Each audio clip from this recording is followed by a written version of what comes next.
This is it then. What you're looking at here is RUF CTR Genesis. Cast your mind back to 1987. Ferrari's F40 and Porsche's loss-maker 959 were the talk of the automotive world.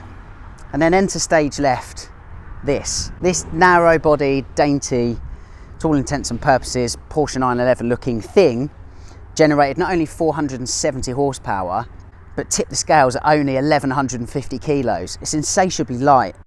In performance terms, this car's tested top speed was 211 miles an hour. Now it's really important to have some context here.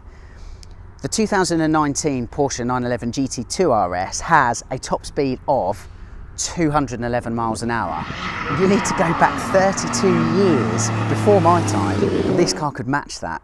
This is a car produced by what is essentially a family-run business. It's an incredible automotive story, and it's one that's gave rise to a fascinating legacy and one that's still enduring to this day.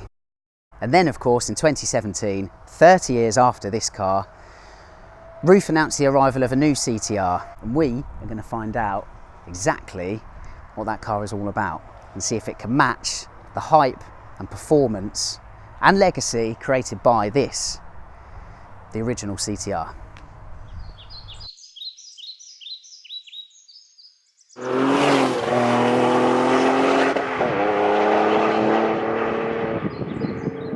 Wow.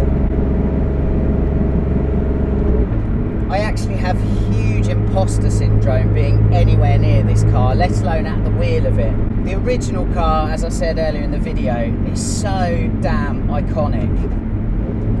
And this car is the car charged with continuing that legacy which emanates here from Pfaffenhausen but resonates the entire world over. What an unbelievable privilege it is to be here at the wheel of the RUF CTR Anniversary.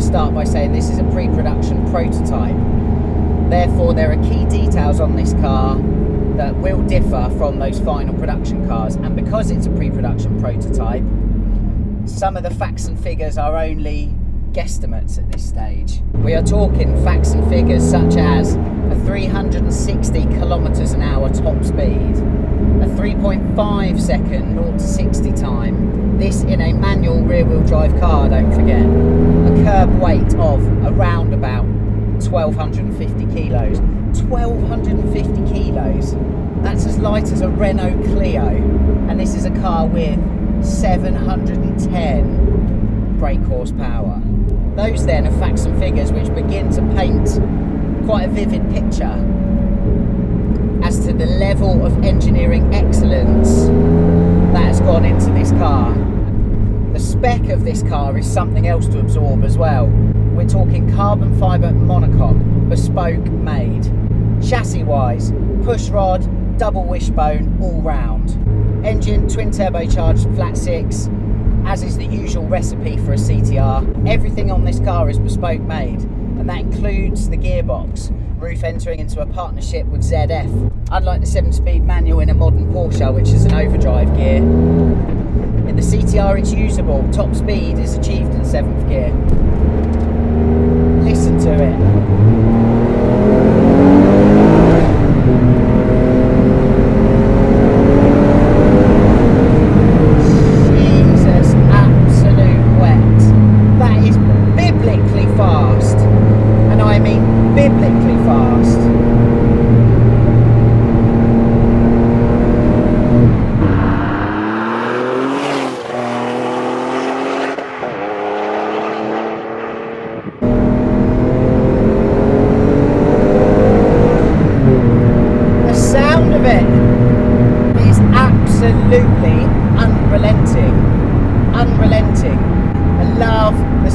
this car as well.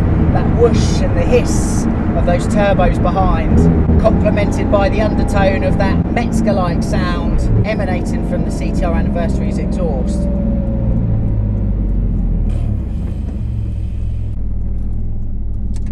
Just going to turn the car off a minute. It's funny because sitting here doesn't feel like I'm in an alien environment. Admittedly, with this being a prototype does mean that there is an actual 911 dashboard here, but the dashboard that's going in the production cars still retains that 911 almost G-series look, with just slightly bigger and reprofiled air vents. It still feels small and snug inside. You do feel like things have just grown a bit.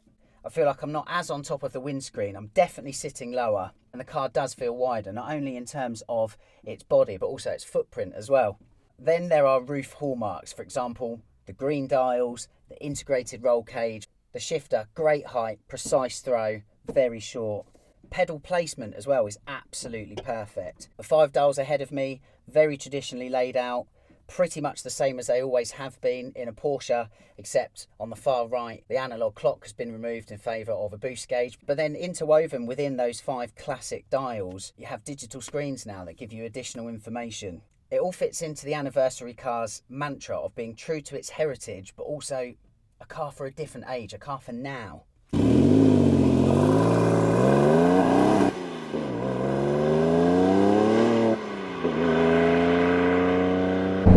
Car just feels so light. It's so fast. It's just so fast. There's lots of refinement that's taken place on this car in terms of the engine, the mapping, the throttle response, the suspension, the steering, the brakes, everything, absolutely everything, which turns this into just a world-class machine, an absolute machine. But you know what's so absolutely marvellous?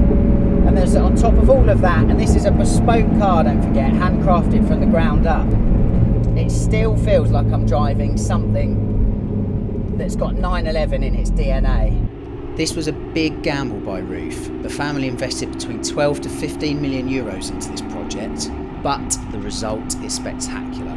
Every single touch point on the car is perfect, every sound welcome, every ounce of feedback authentic. It corners so flat, pulls so hard, yet rides so smoothly. The only downside is that just 50 are being made. I cannot think of a single car I've driven to date within this whole stratosphere of the 911 that is so well engineered and so emotive to drive as this. What we see with a lot of modern cars today that come from mainstream manufacturers is they give you all the power in the world, and dynamically the car is excellent. But the caveat to all of that is you lose a connection between car and driver, and with this, somehow, is only enhanced. The car rides so well, but it doesn't mean it doesn't move. The car is moving around, and you have to constantly think about your inputs as a driver. It's just you, 3 pedals and a steering wheel. And this again in a car that weighs 1,250 kilos and has 710 horsepower. I'm going for another blast.